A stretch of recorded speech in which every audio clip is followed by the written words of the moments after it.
Hello my dear students. आज के lecture में हम लोग जो लास्ट वाला टॉपिक हम लोग पढ़ रहे थे माय डियर, लास्ट वाले लेक्चर में वो था सोलेनॉइड। अब सोलेनॉइड से एकदम मिलता जुलता ही नेक्स्ट टॉपिक आज हम लोग पढ़ेंगे जिसका नाम है टोरॉयडल। तो बिना समय गंवाए माय डियर आज का लेक्चर शुरू करते हैं। हमारा टारगेट है 100 दिन 30 दिसंबर आपका whole syllabus plus objective question series जो कि बहुत जल्द शुरू होने वाला है माय डियर। तो आपको काम वही करना है, हर रोज़ की तरह वीडियो देखना है, नोट्स बनाना है, रिवीजन करना है माय डियर। सारे क्वेश्चंस आपकी कॉपी से, आपके नोट से आने वाले हैं। चलिए शुरू करते हैं आज का लेक्चर बिना किसी मोटिवेशन के, क्योंकि आप इतने इंटेलिजेंट हैं कि आपको मोटिवेट करने की ज़रूरत नहीं है माय डियर। तो चलिए आज का लेक्चर शुरू करते हैं और बढ़ते हैं अपने नेक्स्ट टॉपिक की ओर, टोरॉयडल की ओर। बोला टोरॉयडल, इसका हिंदी भी जो है ना माय डियर वो भी टोरॉयडल ही होता है। हिंदी भी टोरॉयडल, इसलिए हिंदी मीडियम के बच्चों को सोचे दिक्कत नहीं होगा। टोरॉयडल का हिंदी भी क्या होता है? टोरॉयडल ही होता है। तो आप लिख लेंगे हिंदी भी टोरॉयडल। बोला सर ये क्या है? ये जो टोरॉयडल होता है वो एक्चुअली में सोलेनॉइड ही है माय डियर। मतलब सर सोलेनॉइड परिनालिका जो आप बता रहे थे कि सर परिनालिका सोलेनॉइड क्या होता है, बोला सर आप ऐसे बता रखे थे लास्ट लेक्चर में कि सर जो स्प्रिंग होता है वहीं स्प्रिंग को अगर हम थोड़ा सा दबा दें ताकि जो है जितने भी टर्न्स हैं उन टर्न्स के बीच गैप एकदम नेग्लिजिबल हो जाए तो उसे हम लोग सोलेनॉइड बोल रहे थे। बोला बिल्कुल यही तो सोलेनॉइड था। अब बोला थोड़ा सा चेंज करना है। क्या करना है? बस ये जो इंड्स है ना, ये जो सोलेनॉइड के दोनों इंड हैं, क्या कीजिए इसको पूरा मोड़ करके क्या कर दीजिए, मिला दीजिए। मतलब ये ए और बी जो दोनों इंड्स थे दोनों को आपस में मिला देंगे तो क्या बन जाएगा? एक इसको मोड़ के मिला देंगे तो रिंग बन जाएगा। क्या बन जाएगा? रिंग बन जाएगा। इसे मोड़ देंगे तो कैसा बन जाएगा? बोला सर रिंग बन जाने वाला है। तो बस इस वाले को हम लोग बोलते हैं क्या? टोरॉयडल। ये है सोलेनॉइड ही। सोलेनॉइड भी क्या है? बोला वो भी तार ही है, सब तार ही है, सब वायर ही है माय डियर। एक वायर को मोड़ करके स्प्रिंग बना दिया तो सोलेनॉइड बन गया, और उसी सोलेनॉइड को मोड़ करके एक रिंग बना दिया तो बोला सर ये टोरॉयडल बन गया है। तो टोरॉयडल समझ में आ गया आपको? टोरॉयडल क्या है? एक सोलेनॉइड को हम लोग मोड़ के अगर रिंग बना दें तो क्या करेंगे? कहेंगे इसे टोरॉयडल कहेंगे। और रिंग बनाने के बाद क्या करते हैं हम इसमें किसी दूसरे मटेरियल्स का क्या करते हैं? दूसरे मटेरियल का इस पे तार को लपेट देते हैं। क्या करते हैं? लपेट देते हैं। ये रिंग को मोड़ करके बना देंगे और उसके ऊपर किसी दूसरे पदार्थ का, दूसरे मटेरियल का वायर को लपेट दिया जाता है। तो लिख लेते हैं पहले 2 मिनट में इसकी कहानी लिख लेते हैं। लिख लीजिए। अगर फिगर बनानी है माय डियर तो फोटो बना लेंगे। ये रहा सर टोरॉयडल, और ये जो मैंने आपको बना रहा हूं ये क्या है सर? बोला सर ये फेरा है। यही तो वो टर्न है जिसकी बात मैं थोड़ी देर पहले कर रहा था कि हमें मोड़ करके बेंड कर लेना है। और बेंड करने के बाद क्या करना है? इसके ऊपर किसी दूसरे पदार्थ का क्या करना है? तार को लपेट देना है।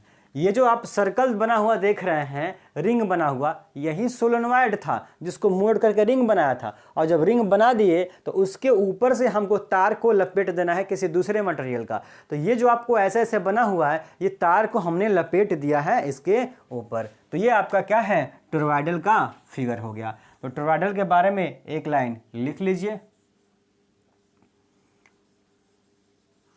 व्हेन, इसका एक सेंटर चाहे P मान लीजिए चाहे O मान लीजिए, a solenoid, when a solenoid is bent in लिखिए, bent in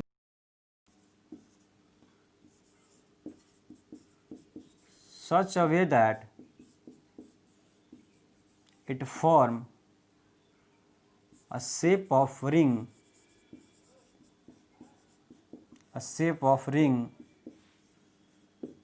then it is called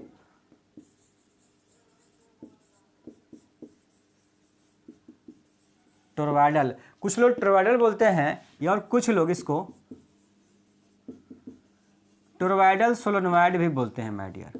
तो आपको कहीं से कोई दिक्कत ना हो इसलिए मैंने बता दिया। अगर टोरवाइडल लिखा है तो उसको टोरवाइडल सोलेनॉइड भी आप कहेंगे। क्यों कहेंगे? क्योंकि एक्चुअली में सोलेनॉइड को मोड़ करके ना बना रहा है माय डियर, इसलिए टोरवाइडल सोलेनॉइड भी बोल दिया जाता है। तो इंग्लिश मीडियम के बच्चे फटाफट माय डियर आप नोट कर लीजिए, नोट्स बनाना बेहद जरूरी है। वीडियो पॉज कर लीजिए और लिख लीजिए माय डियर। अब मैं इसे मिटा दे रहा हूँ क्योंकि हिंदी मीडियम के बच्चे बेसब्री से इंतजार कर रहे हैं कि कब सर हिंदी में लिख देंगे इसे। चलिए लिख ही देता हूँ, उनके इंतजार को समाप्त करता हूँ और हिंदी में लिख देता हूँ। लिखिए, जब किसी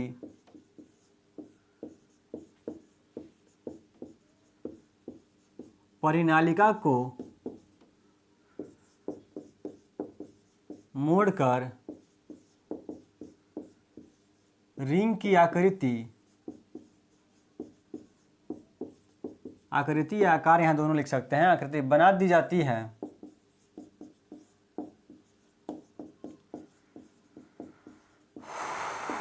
तब इसे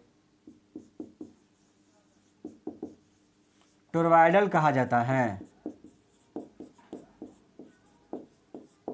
तब इसे हमारे क्या कहते हैं? टोरवाइडल कहा जाता है। हिंदी मीडियम के बच्चे फटाफट लिख लीजिए माय डियर, ये वाली लाइन लिख लेंगे। अब एक लाइन और थोड़ा इसमें ऐड कर देते हैं। इंग्लिश मीडियम के बच्चे वापस से आ जाइए, कॉपी पेन शुरू कर दीजिए। क्या करना है? एक लाइन और करना है। ये क्या दिखने से लग रहा है? ये जो टोरवाइडल आपने बनाया है ये कैसा दिख रहा है माय डियर आपको? बोला सर हॉलो, खोखला दिख रहा है हमें। बिल्कुल, तो ये लिख लीजिए क्या है? It is an hollow ring. क्या है? Hollow ring. और हॉलो रिंग में आपने क्या कर दिया है माय डियर? लपेटा, किसी दूसरे मटेरियल का क्या कर दिया है? वायर को लपेट दिया है। तो it is an hollow ring where other material wire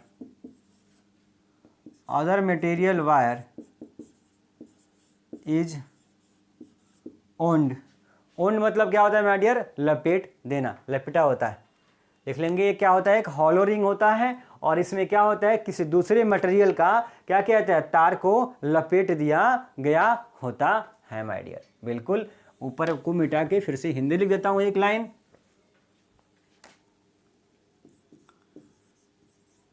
यह क्या होता है? हॉलो रिंग होता है। हॉलो का मतलब खोखला। एक खोखला रिंग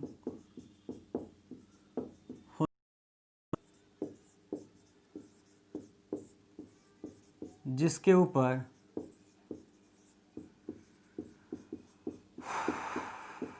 किसी दूसरे पदार्थ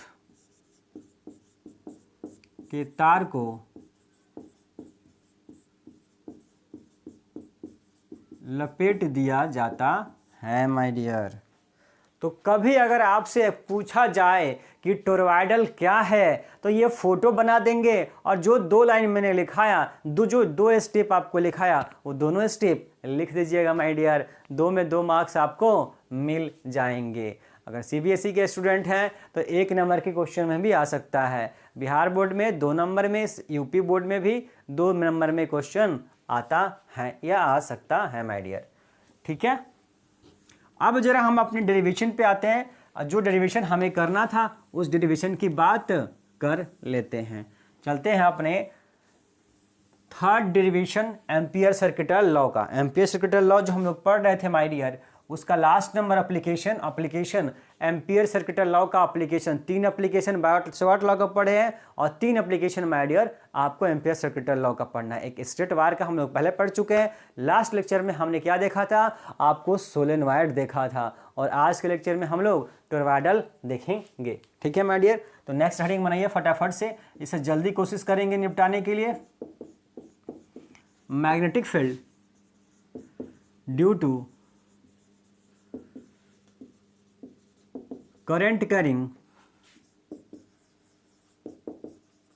टोरवाइडल सोलेनॉइड।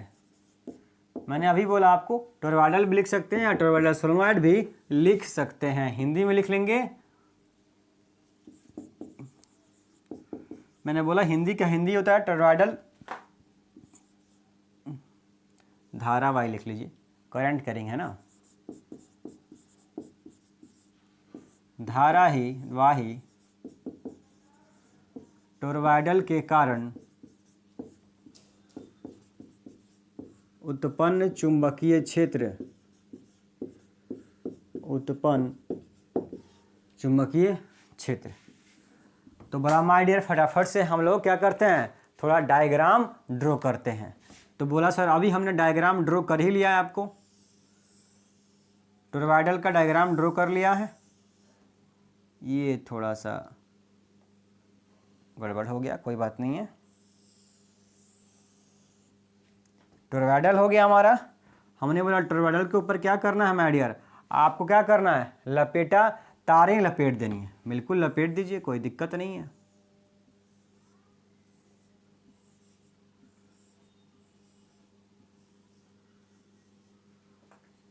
अब माय डियर आपको मैग्नेटिक फील्ड निकालना है। बोला सर इसमें करंट फ्लो हो रहा है, ठीक है, इसमें क्या हो रहा है, करंट फ्लो हो रहा है।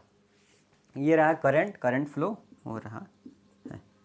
हमें निकालना है कि अगर आप किसी भी तार में या वायर में या कॉइल में कहीं पर भी अगर हम करंट फ्लो करवाएंगे माय डियर, तो हम सभी को पता है क्या कि सर आप सबने आपने बता रखा है किसके बारे में, सर ऑरस्टेड ने ये पहले बोल दिया है कि तार में करंट फ्लो होगा तो मैग्नेटिक फील्ड जनरेट होगा। इसका मतलब ये है कि इस कॉइल में भी अगर आप देखेंगे, इस रिंग में भी, ये सोलेनॉइड में भी, जो भी कह लीजिए, अगर करंट फ्लो होगा तो मैग्नेटिक फील्ड जनरेट होने वाला है। तो हमें बताना है कि जो टोरॉयडल था इसके अंदर मैग्नेटिक फील्ड कितना होगा माय डियर। ये है टोरॉयडल, ये सेक्शन टोरॉयडल है हमारा, ये दोनों रिंग के बीच का जो अब सेक्शन दिख रहा है आपको, भाग दिख रहा है, वही हमारा टोरॉयडल है। तो इसके अंदर मैग्नेटिक फील्ड कितना होगा हमें ये बताना है। खैर आपको बताना अगर चाहते हैं आप तो 3 जगह भी बता सकते हैं, एक यहाँ पे टोरॉयडल के अंदर, और एक जो खाली वाला भाग है अंदर में वहाँ बता सकते हैं, और एक खाली भाग जो इसके बाहर में है वहाँ भी बता सकते हैं माय डियर। आप चाहे तो इंटीरियर में बताइए, चाहे तो एक्सटीरियर में बताइए, चाहे तो इनसाइड में बताइए, आप तीनों जगह बता सकते हैं। लेकिन एक्चुअली में हमें सिर्फ क्या पढ़ना है, हमें पढ़ना है sir inside the toroidal, toroidal के अंदर कितना मैग्नेटिक फील्ड जनरेट होगा वो हमें बताना है। फिर भी मैं आप सभी के लिए लिख दूंगा अंदर और बाहर के बारे में भी, ठीक। तो हम मान लेते हैं कि ये हमारा सेंटर है माय डियर ओ, ठीक है, और हमें कहाँ निकालना है, बोला ये जो पॉइंट है इसके अंदर यहाँ पे मैग्नेटिक फील्ड निकालनी है। बोला सर अगर यहाँ निकालनी है, ठीक है निकालनी है, तो आप मुझे बताइए कि एम्पियर का ना इस्तेमाल आप कर रहे हैं। तो एम्पियर का इस्तेमाल अगर कर रहे हैं तो एम्पियर कहता है कि अगर किसी भी पॉइंट पे आपको मैग्नेटिक फील्ड कैलकुलेट करनी है तो उसके अबाउट एक क्लोज्ड सर्किट मान लीजिए माय डियर, तभी जा करके हम लागू करेंगे अपने लॉ को। बोला ठीक है कोई दिक्कत नहीं है सर, अगर इस पी पॉइंट पे हमें मानना है, निकालना है, तो हम क्या करते हैं, एक जो है रिंग और ड्रॉ कर लेते हैं डैश डैश से, ये क्लोज्ड पथ हम मान लेते हैं। ये क्यों माना हमने, ये डैशेस डाइन वाली रिंग क्यों मान रहे हैं, क्लोज्ड पथ क्यों मान रहे हैं, एम्पियर के सर्किटल लॉ को लागू करने के लिए, क्योंकि उसकी कंडीशन ही है कि क्लोज्ड सर्किट होना जरूरी है और करंट उसमें फ्लो होना चाहिए। तो बोला बिल्कुल सर हम मान लेंगे कि ये हमारा है, और इसकी कुछ रेडियस भी होगी। बोला सर होगी, इसकी रेडियस कितनी मान लेते हैं, आर मान लेते हैं। कितनी मान लेते हैं, आर, चाहे छोटा आर दिखा दीजिए, कोई दिक्कत नहीं है, इसको छोटा आर से रिप्रेजेंट कर दीजिए, ठीक है। अब जो है ये यहाँ पॉइंट पे हमने निकालिया, मान लीजिए इस पॉइंट का नाम दे देते हैं P2। अगर नहीं दिख रहा होगा आपको तो अब मैं बोल रहा हूँ, ये पॉइंट जो हमने सेलेक्ट किया है उसका नाम क्या है, P2 मैंने रखा है। क्या रखा है, P2। और O से P2 की डिस्टेंस कितनी है, R है, छोटा r है। तो यहाँ पे हमें निकालना है, पर मैंने बोला आपको कि आप यहाँ खाली जगह अंदर में भी निकाल सकते हैं और खाली जगह बाहर में भी निकाल सकते हैं। तो मान लीजिए अगर खाली जगह यहाँ निकालना है तो इसके अबाउट हमको क्या करना पड़ेगा, एक रिंग सेलेक्ट करना पड़ेगा। तो बोला कर लीजिए, और इसका रेडियस क्या मान लीजिए, बोला सर R1 मान लीजिए, ये P1 मान लीजिए। अब बोला सर अगर बाहर में निकालना है तो बाहर में एक पॉइंट सेलेक्ट कीजिए, ये निकालना है तो इसके अबाउट भी क्या कीजिए, एक रिंग को सेलेक्ट कीजिए, और यहाँ से इसके डिस्टेंस क्या ले लेंगे, रेडियस, बोला सर R3 ले लेंगे, और ये पॉइंट P3 ले लेंगे, ठीक है। अब सबका नाम दे दीजिए, ये S3, ये अंदर वाला S1 और ये जो हमने मान रखा है वो S। आया बात समझ में? फोटो ड्रॉ कीजिए माय डियर। अब चूंकि मैं थोड़ा सा झुक के लिखता हूँ इसलिए फोटो टेढ़ा मेढ़ा हो सकता है, मैं देख पा रहा हूँ कि थोड़ा सा फोटो जो है वो तिरछा हो गया है, पर आप एडजस्ट कर लेंगे, कोई दिक्कत नहीं है। बस आपको अगर कहीं कन्फ्यूजन है वीडियो को थोड़ा सा एक बार क्या कीजिए, पीछे कर लीजिए और जो मैंने समझाया है कि कौन सा पॉइंट क्या है आप देख लेंगे तो आपका क्लियर हो जाएगा। ये पॉइंट P2 है जिसका रेडियस R है। ये जो है अंदर वाला एक छोटा सा डैश लाइन से, 3 डैश लाइन से सर्कल है, तो ये जो सर्कल है उसका रेडियस है R, ये अंदर वाला सर्कल का रेडियस R1 और सबसे बाहर वाला का सर्कल का रेडियस R3 मान लिया है। अंदर वाले का पॉइंट P1, ये पॉइंट P2 और सबसे बाहर वाला पॉइंट P3 मान लिया है माय डियर। ठीक है, आप चाहें तो इसका रेडियस जो है R2 मान लीजिए और इसको S2 कर लीजिए ताकि कोई दिक्कत ना हो कि सब जगह सर R1 R2 मान रहे हैं तो सबको P1 P2 भी मान लीजिए, कोई दिक्कत नहीं है। मान लिया आपने, बोला सर मान लिया, अब करना क्या है, आप फटाफट से लगाइए जो लगाना है। थ्योरी तो हम पहले ही इसके बारे में लिख चुके हैं टोरॉइडल के बारे में, अब इसके बारे में हमें केवल क्या करना है, काम करना है। तो इसमें लेट मान लीजिए, लेट n बराबर number of turn per unit length. जी हाँ बिल्कुल, कल मैंने जो लिखाया था सोलेनॉइड में सेम चीज मानेंगे, एकांक लंबाई पर फेरों की संख्या। सर टोटल लंबाई कितनी हो जाएगी, अगर आप टोटल लंबाई देखेंगे तो सर L हो जाएगा, एक सर्कल का टोटल लंबाई कितना होता है L, ठीक। टोटल टर्न, कुल टर्न कितना हो जाएगा सर N इंटू L, जहां ये L क्या है ब्रैकेट में लिख देता हूं, L बराबर 2 पाई R2 है, 2 पाई R2 जो हमें निकालना है P2 पे, तो 2 पाई R2 हमारा हो जाएगा, या केवल आप L equal to 2 pi R भी लिख सकते हैं, कोई दिक्कत, चाहे ये लिखिए चाहे ये लिखिए।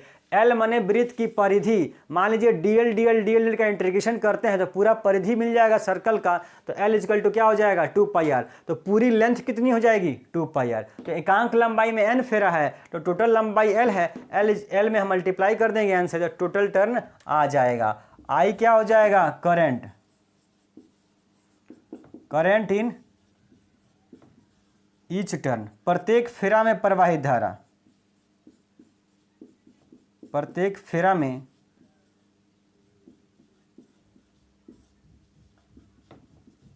प्रवाहित धारा, प्रत्येक फेरा में प्रवाहित धारा। आप देख नहीं पा रहे हैं नीचे, मैं देख पा रहा हूं कि आप नहीं देख पाएंगे, ठीक है, फिर भी लिख लीजिए। मैं ये I को मैंने मान रखा है current in each turn, her turn में कितना करंट है I, और इसका हिंदी है प्रत्येक फेरा में कितना धारा बह रहा है, प्रत्येक फेरा में। बोला आप लिख लीजिएगा, मैं मिटा के लिख रहा हूं।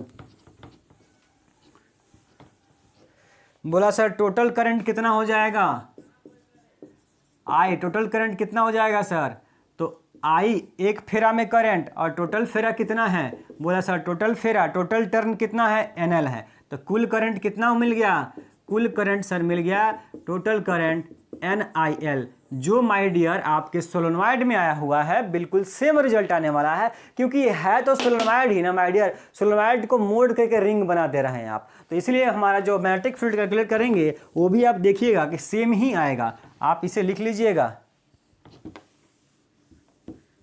चलिए अब बात करते हैं, फटाफट जल्दी से डेरिवेशन कंप्लीट करते हैं। फर्स्ट नंबर कहाँ, फॉर पॉइंट P1, कौन पॉइंट है माय डियर, ये अंदर वाला P1 की बात करते हैं, मतलब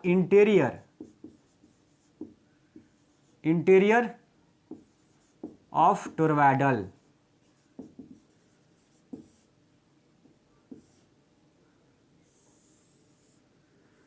टोरॉइडल के अंदर वाले भाग में जो पॉइंट P1 है, बोला वहां पे क्या होगा, चुंबकीय क्षेत्र। तो सर हम जानते हैं कि B dot D L equal to क्या होता है एम्पियर सर्किटल लॉ से, sir B equal to B dot D L का integration mu naught I net के बराबर होता है। लास्ट वाले लेक्चर में, फिर उसके पहले वाले लेक्चर में हम लोग तभी से पिछले 3 लेक्चर से एम्पियर सर्किटल लॉ डिस्कस कर रहे हैं माय डियर।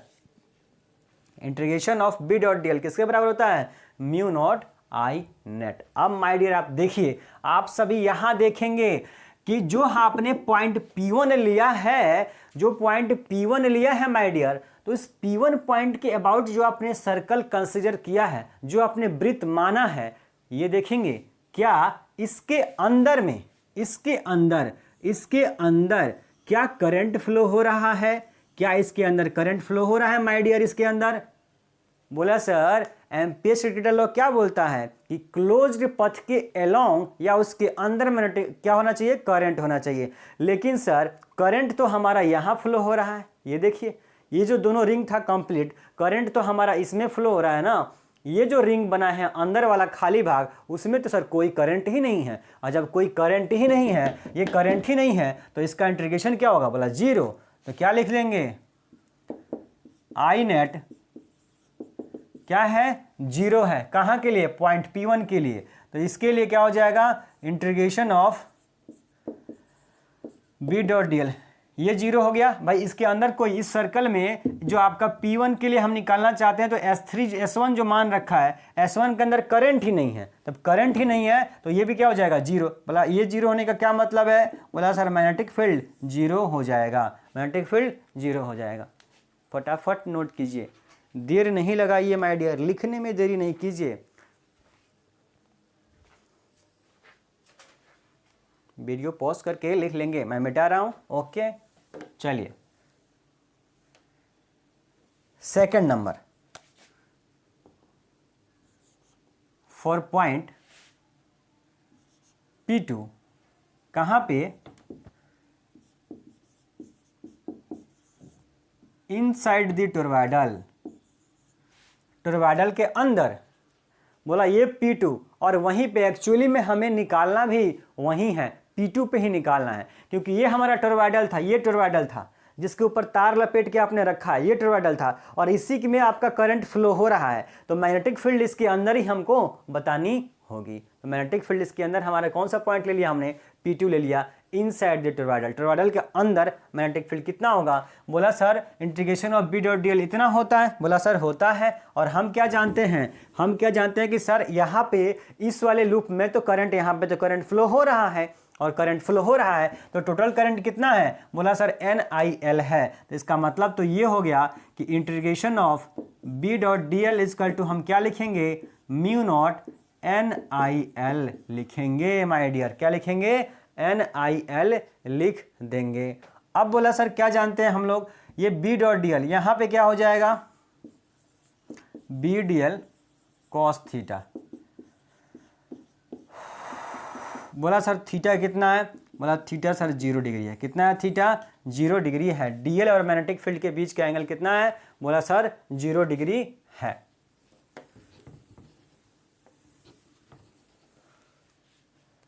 आप वीडियो पॉज करके लिख लेंगे, थीटा 0 है तो कॉस 0 कितना हो जाएगा, बोला सर 1, तो कॉस 0 1 हो जाएगा, तो उसको हटा देंगे। तो B dot D L equal to लिखेंगे म्यू नॉट NIL। सर बोला बी बाहर हो जाएगा, डीएल का इंटीग्रेशन होगा, तो डीएल का इंटीग्रेशन क्या मिलेगा, बोला सर एल मिलेगा, तो एल लिख दिया, एल से एल कैंसिल हो जाएगा, तो बी इजकल टू क्या मिलेगा, म्यू नॉट NI। ये रहा हमारा रिजल्ट जो हमें चाहिए था, आपके सामने आ चुका है माय डियर। आप रिजल्ट देखेंगे, क्या रिजल्ट है, सेम टू सेम सोलेनोइड के अंदर जो मैग्नेटिक फील्ड होता है, वहीं टोरॉइडल के अंदर भी मैग्नेटिक फील्ड होता है, म्यू नॉट NI। तो अगर न्यूमेरिकल प्रॉब्लम में सोलेनोइड लिखा है या कि टोरॉइडल लिखा है, फर्क नहीं पड़ता सर, फॉर्मूला एक ही है, लगाएंगे आंसर मिल जाएगा, कोई दिक्कत नहीं होने वाली है। फटाफट नोट कर लीजिए, तब मैं इंक ले लेता हूं।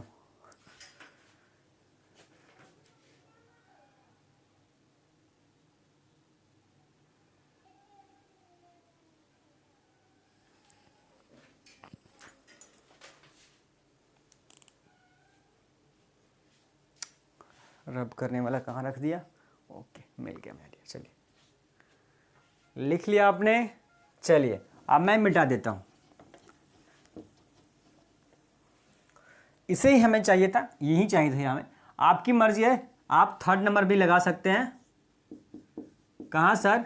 बोला पॉइंट P3, वो कहाँ है sir? Outside this solenoid, toroidal. Toroidal के बाहर, टोरवाइडल के बाहर पॉइंट P3 के लिए। बोला सर P3 के लिए अगर लगाना चाहते हैं तो integration of B dot DL क्या मिलेगा? म्यू नॉट आई नट होता है। लेकिन फॉर कौन सा सर है? सर्कल या ring? For ring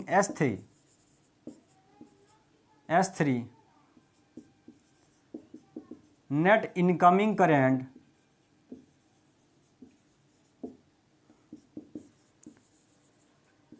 is equal to net outgoing current. So net current is zero. और टोटल करंट जीरो हो जाएगा माय डियर, तो क्या हो जाएगा? अच्छा इसे हिंदी में लिखना है।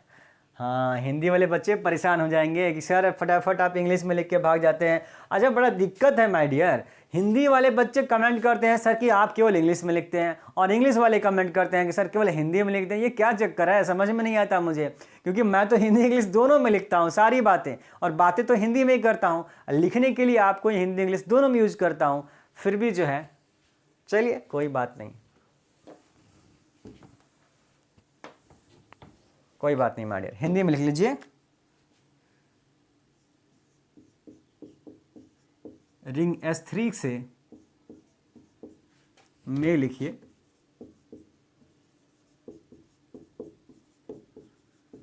आने वाली कुल धारा, जाने वाली कुल धारा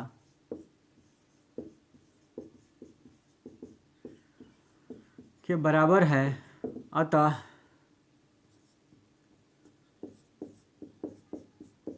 रिंग S3 में कुल धारा शून्य माना जाएगा। ठीक, हिंदी लिख दिया है। अब मैं नीचे वाला इंग्लिश मिटा देता हूं और यहां पे लिख दूंगा सर करंट क्या है? आई नेट क्या है? बोला सर जीरो है। तो फिर से वही कहानी, अगर टोटल करंट जीरो है तो सब का सब जीरो, तो मैग्नेटिक फील्ड भी जीरो। बात खत्म।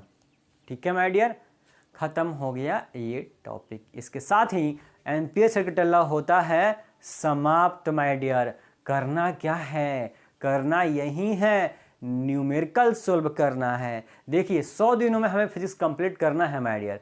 तो कहीं ना कहीं मैं आपको पहले लेक्चर से बात बोलता रहा हूँ कि आपको थोड़ा सा एफर्ट करना पड़ेगा। और वो क्या करना पड़ेगा कि एनसीईआरटी बुक के जो एक्सरसाइज वाले क्वेश्चंस हैं, कम से कम एक्सरसाइज वाले क्वेश्चंस, मैं जितना टॉपिक पढ़ाता हूँ, मान लीजिए 1 से 2 टॉपिक से ज़्यादा कभी पढ़ाता नहीं, तो 1 से 2 टॉपिक से रिलेटेड अगर एनसीईआरटी बुक में 2 से 3 ही क्वेश्चन मिलेंगे, वो कम से कम न्यूमेरिकल आप 2 से 3 न्यूमेरिकल हर रोज करने की कोशिश कीजिएगा।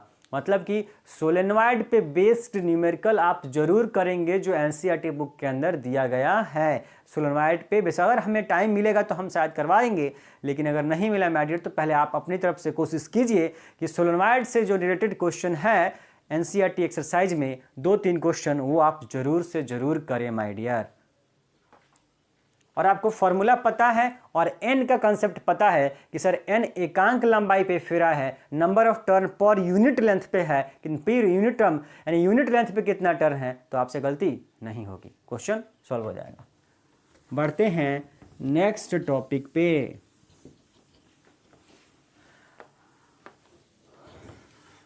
चलिए माय डियर, नेक्स्ट टॉपिक बनाएंगे, नेक्स्ट हेडिंग बनाएंगे।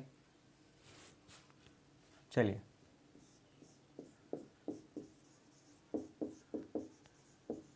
Motion of a charged particle in uniform magnetic field. कोशिश करेंगे इस टॉपिक को जल्दी निपटाएं, क्योंकि लेस इंपॉर्टेंट टॉपिक है, फिर भी पढ़ना है। Motion of charge particle in uniform magnetic field.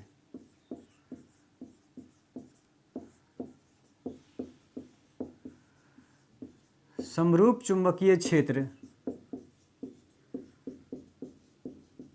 में गतिशील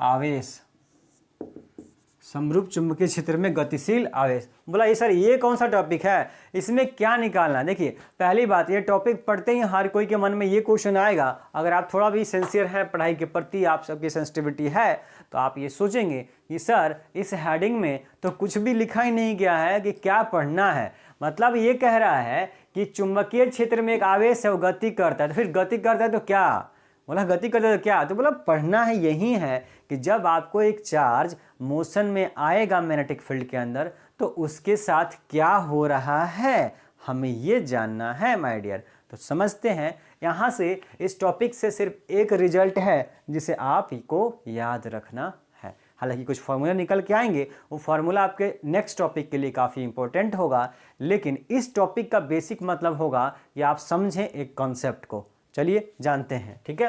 पहले बनाते हैं एक समरूप चुंबकीय क्षेत्र। बोला बिल्कुल सर, अगर हमसे कोई बोलेगा तो हम नॉर्मली जो है सर अंदर की ओर बना लेते हैं। ये रहा sir uniform magnetic field, uniform magnetic field. Figure थोड़ा लंबा बड़ा ही हो जाएगा, कोई बात नहीं है।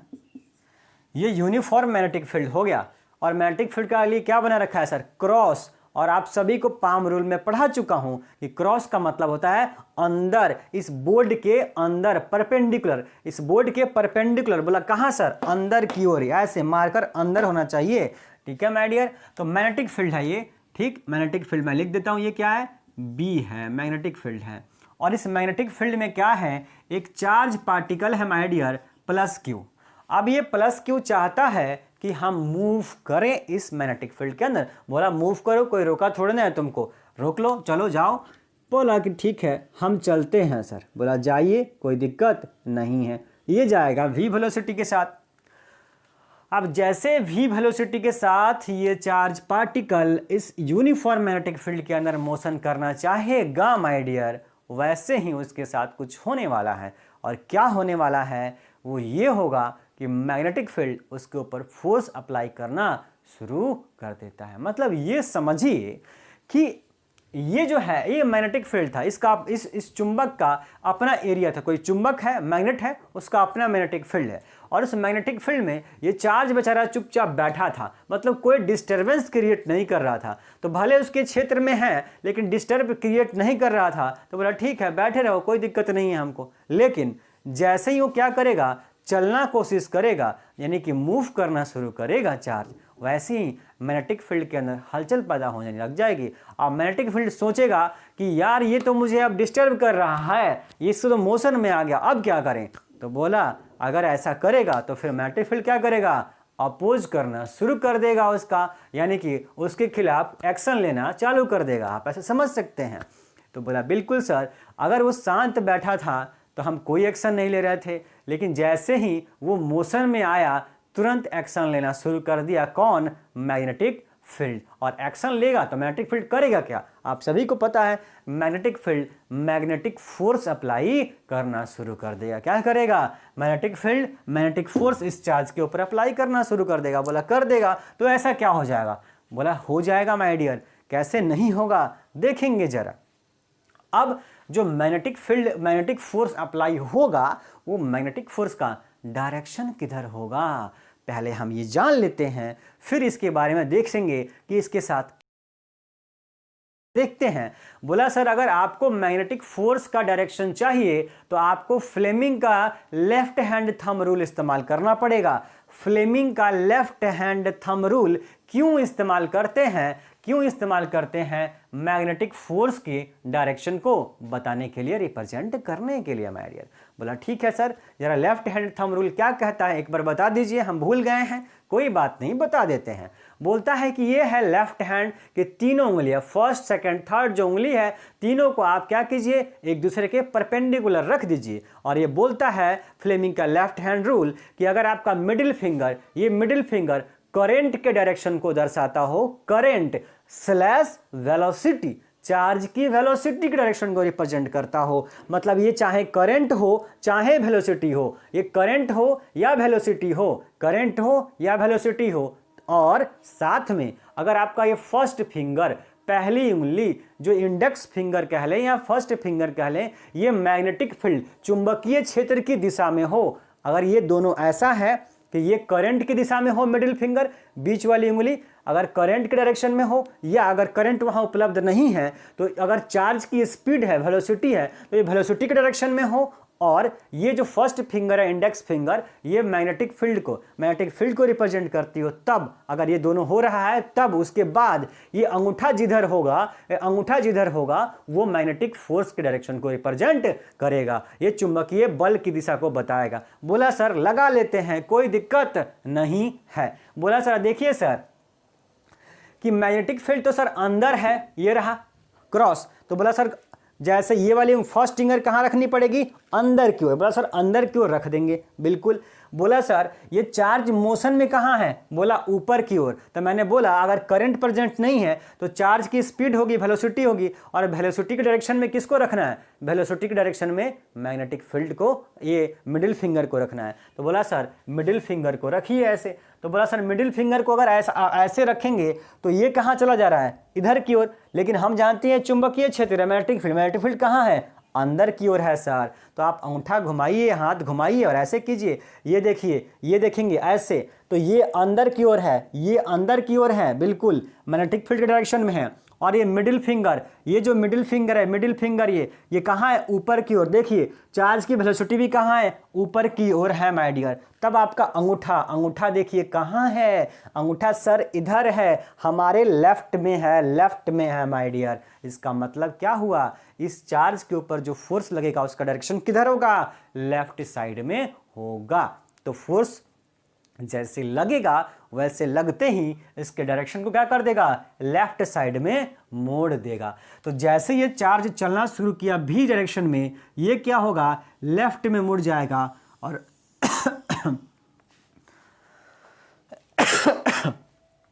और मुड़ते मुड़ते क्या हो जाएगा, इसका जो पथ है, जो इसके मोशन का पथ है, जो स्ट्रेट लाइन में मोशन था, वो देखेंगे क्या हो गया है, सर्कुलर मोशन में बदल गया है। जैसे ये ऊपर की ओर मूव करना चाहा वैसे ही इसके सेंटर की ओर लेफ्ट साइड में, इस लेफ्ट साइड में क्या लगा, फोर्स लगा। बोला कौन फोर्स, मैग्नेटिक फोर्स लगना शुरू हो गया।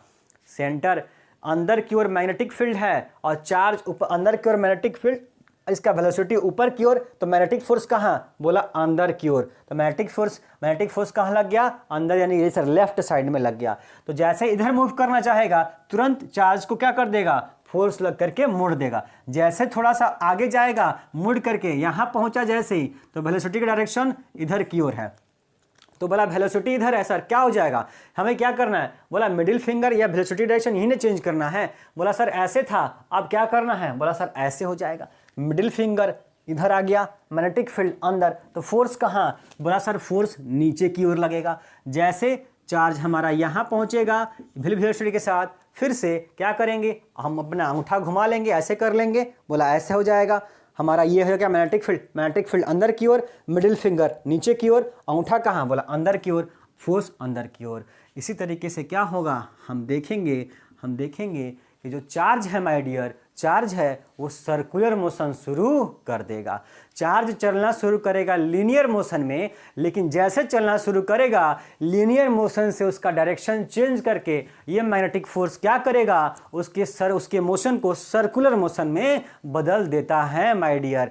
यही कॉन्सेप्ट सिखाने के लिए मैंने आपको टॉपिक बताया, समझाया कि अगर कोई भी चार्ज पार्टिकल अगर किसी यूनिफॉर्म मैग्नेटिक फील्ड के अंदर, समरूप चुंबकीय क्षेत्र के अंदर अगर कोई आवेश गति करेगा, मूव करेगा, तब क्या होगा, वो मैग्नेटिक फील्ड, वो चुंबकीय क्षेत्र उसके ऊपर बल आरोपित करेगा। कौन सा फोर्स लगाएगा, बोला माय डियर चुंबकीय बल, मैग्नेटिक फोर्स लगाएगा। और उस मैग्नेटिक फोर्स की वजह से चार्ज का जो मोशन का पथ है वो पथ सर्कुलर मोशन में हो जाएगा, या सर्कुलर पथ हो जाने वाला है माय डियर। बस यही कंसेप्ट आपको सीखना था, जानना था कि अगर कोई भी चार्ज पार्टिकल मैग्नेटिक फील्ड में फेंकेंगे, मूव कराएंगे, तुरंत गोल गोल चक्कर करने लग जाएगा। ठीक है माय डियर, ये कंसेप्ट आप सभी को समझ में आ चुका है माय डियर। फिगर फटाफट से ड्रॉ कर लीजिए। अब हम तुरंत इसे खत्म करेंगे क्योंकि ये कंसेप्ट सच केवल सिखाना था, आप सभी को बताना था। क्या है इसके बारे में हम लोग जल्दी जल्दी से पढ़ लेते हैं। थोड़ा हमें इस टॉपिक में निकालना क्या है, बेसिकली ये कॉन्सेप्ट सीखना था कि अगर चार्ज मूव करेगा मैग्नेटिक फील्ड के अंदर तो उसके ऊपर मैग्नेटिक फोर्स लगेगा और मैग्नेटिक फोर्स लग करके उसका मोशन सर्कुलर मोशन हो जाएगा। तो अगर सर्कुलर मोशन हो जाएगा तो इस सर्कल की कुछ रेडियस होगी कि नहीं होगी माय डियर? बोला सर रेडियस होगी, सर्कुलर मोशन हो रहा है तो बस ये रेडियस बता दीजिए कि रेडियस कितना होगा, यही हमें निकालना है इस टॉपिक में। तो हम लोग मान लेते हैं माय डियर, फटाफट क्या मान लेते हैं? लेट, आप फोटो बनाइए, late a charge plus q is moving with velocity v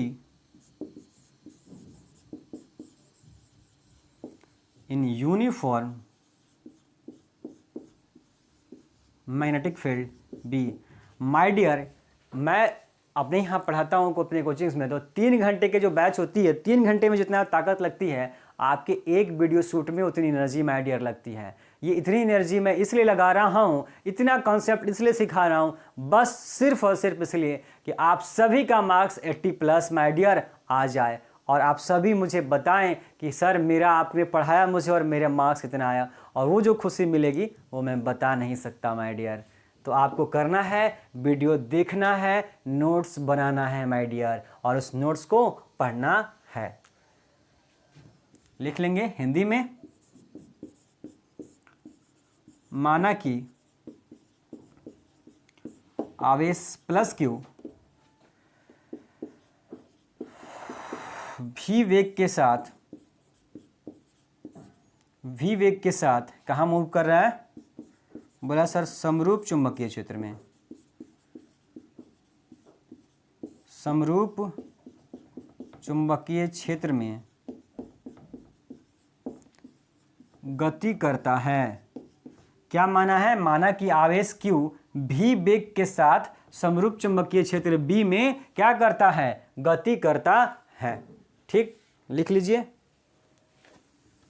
photo बना लीजिएगा, वीडियो पॉज करके लिख लेंगे। मैं हट गया हूं, वीडियो पॉज करके फटाफट नोट कीजिए, जल्दी से जल्दी खत्म करना इसे।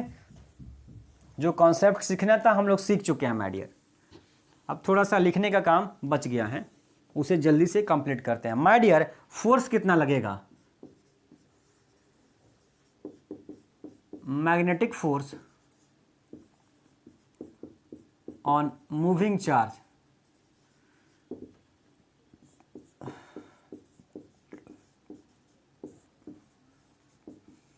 गतिशील आवेश पर लगने वाला चुंबकीय बल। पढ़ चुके हैं माय डियर, एक आवेश पर कितना बल लगता है लॉरेंज ने बता दिया है माय डियर। लॉरेंज फोर्स आप सभी को पढ़ा चुका हूं, कितना होता है सर? क्यू भी बी साइन थीटा, ये होता है लॉरेंज फोर्स। इतना लगता है किसी भी चार्ज पार्टिकल पे, जो चार्ज ही ना था, चार्ज पे कितना फोर्स लग गया? Q B sine theta. यहाँ पे सर थीटा कितना है? बोला सर 90 डिग्री है। थीटा किसके बीच का एंगल होता है? मैग्नेटिक फील्ड और वेलोसिटी। तो आप देख ही सकते हैं सर कि मैग्नेटिक फील्ड अंदर की ओर है और वेलोसिटी ऊपर की ओर है। वेलोसिटी ऊपर है और मैग्नेटिक फील्ड अंदर है, तो एंगल कितना बन रहा है? यहाँ देखेंगे एंगल कितना बन रहा है? बोला सर 90 डिग्री। कितना बन रहा है? 90 डिग्री। ये है मैग्नेटिक फील्ड, ये मैग्नेटिक फील्ड है माय डियर, ये मैग्नेटिक फील्ड है, ये मैग्नेटिक फील्ड है, और ये क्या है? वेलोसिटी है। तो कितना एंगल बना? 90 डिग्री। Theta 90 degree. तो साइन 90 बोला सर 1 होता है, हटा दीजिए, बात खत्म। साइन 90 1 होता है सर, हटा देंगे। तो कितना मैग्नेटिक फोर्स लगेगा? क्यू वी बी लगता है। तुरंत नोट कीजिए, 2-4 मिनटों में इसे खत्म करेंगे माय डियर, इस टॉपिक को जल्दी कीजिए। ठीक है, वीडियो पॉज करके लिख लेंगे जो बातें हैं। लगातार वीडियो पॉज कीजिए, लगातार नोट्स बनाइए माय डियर, और जब समझाऊं तो एक एक कॉन्सेप्ट को समझिए, क्योंकि जितनी बातें समझाई जाती हैं वो सारी लिखाई नहीं जाती हैं माय डियर। तो आप अगर सुनेंगे भी तो आप बहुत सारे ऑब्जेक्टिव क्वेश्चन का जवाब यूं सुन के दे सकते हैं, लेक्चर सुन के दे सकते हैं माय डियर। जरा देखेंगे सर, ये हो गया फोर्स Fm। बोला सर ये सर्कुलर मोशन हो रहा है, वृत्तीय गति करता है। तो हम सर 9th क्लास में भी पढ़े हैं और 11th क्लास में भी पढ़े हैं कि कोई भी वस्तु, अगर कोई भी बॉडी सर्कुलर मोशन वृत्तीय गति करती है तो उसके सेंटर की ओर एक फोर्स लगता है जिसे सेंट्रीपिटल फोर्स कहा जाता है माय डियर। तो हम क्या देख रहे हैं कि ये जो फोर्स लग रहा है माय डियर, ये भी तो सेंटर की ओर ही लग रहा है। जो मैग्नेटिक फोर्स लगा क्यू भी वो कहाँ लगा, सेंटर की ओर। और हम नॉर्मली ये जानते हैं कि सर अगर कोई बॉडी मूव करेगा सर्कुलर मोशन में तो उसके सेंटर की ओर सेंट्रीपिटल फोर्स लगता है। इसका मतलब ये फोर्स और सेंट्रीपिटल फोर्स दोनों क्या है, सेम ही तो है। सेंट्रीपिटल फोर्स अंदर की ओर लगता है और ये फोर्स अंदर की ओर लग रहा है, और इस फोर्स की वजह से इसका मोशन हो रहा है। तो हम जानते हैं कि अंदर में कोई भी बॉडी सर्कुलर मोशन में तब करती है गति करती है, मूव करती है, तो उसके अंदर में सेंटर की ओर फोर्स लगता है, सेंट्रीपिटल फोर्स, और सेंट्रीपिटल फोर्स ही रेस्पॉन्सिबल है उसके सर्कुलर मोशन के लिए। तो यहाँ पे हम ये कह रहे हैं कि इसके सर्कुलर मोशन के लिए कौन रेस्पॉन्सिबल है, ये मैग्नेटिक फोर्स। इसका मतलब ये मैग्नेटिक फोर्स ही सेंट्रीपिटल फोर्स है माय डियर। इसका मतलब ये हो गया सर कि सेंट्रीपिटल फोर्स क्या है, मैग्नेटिक फोर्स इस सेंट्रीपिटल फोर्स के इक्वल होता है। मैं इसकी लैंग्वेज यहां पे लिखने की जरूरत नहीं है, समझा दिया केवल। अब बोला सर Fm की वैल्यू कितनी है, बोला सर QVB है। और सेंट्रीपिटल फोर्स जो होता है वो आप 11th क्लास में पढ़ चुके हैं, mv²/r। सेंट्रीपिटल फोर्स केंद्र की ओर कोई वस्तु वृत्तीय गति करती है, सर्कुलर मोशन करती है, उसके सेंटर की ओर फोर्स लगता है, उसे सेंट्रीपिटल फोर्स कहते हैं। और सेंट्रीपिटल फोर्स हिंदी में अभिकेंद्रीय बल बोलते हैं। और अभिकेंद्रीय बल का फॉर्मूला होता है mv²/r, जहां m क्या होगा, द्रव्यमान होगा, किसका, जो बॉडी मूव कर रही होगी। यहां पे कौन मूव कर रहा है, बोला सर चार्ज मूव कर रहा है, तो उस चार्ज का क्या होगा, मास होगा। अगर इलेक्ट्रॉन है तो इलेक्ट्रॉन का मास ले लेंगे माय डियर। ठीक है, मिटा देता हूं इसे नीचे वाले को। अब इसका मतलब सर ये क्या करना है, दोनों को इक्वल कर दीजिए। अच्छा, इस इक्वेशन मानने की भी जरूरत नहीं थी, कोई दिक्कत नहीं है। बोला सर एक भी से एक भी कैंसिल, एक भी से एक भी कैंसिल हो जाएगा, तो क्या हो जाएगा सर, QB = mv/r हो जाएगा। और मैंने आपको बताया सर कि इस टॉपिक में निकालना क्या था, एक तो ये कॉन्सेप्ट सीखना था और दूसरा निकालना क्या है, ये त्रिज्या, रेडियस, कि आखिर अगर सर्कुलर मोशन करती है तो सर्कुलर मोशन का रेडियस कितना है, उस पथ का रेडियस कितना है। बोला सर ये रहा त्रिज्या r इधर आ जाएगा तो QB क्या जाएगा, डिवाइड कर जाएगा। तो r फॉर्मूला मिल गया mv/QB, ये आ गया त्रिज्या का फार्मूला। इस फार्मूले पे न्यूमेरिकल भी बनाया जा सकता है। तो r mv/QB फटाफट से कॉपी में नोट कीजिए। मैं हट गया हूं, वीडियो पॉज कीजिए, तुरंत लिखिए माय डियर, तुरंत लिखिए इसे।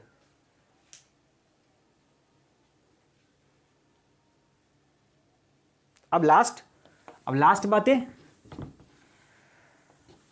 लास्ट सर एक चक्कर में लगाने में समय, सर एक चक्कर में टाइम पीरियड, आवर्तकाल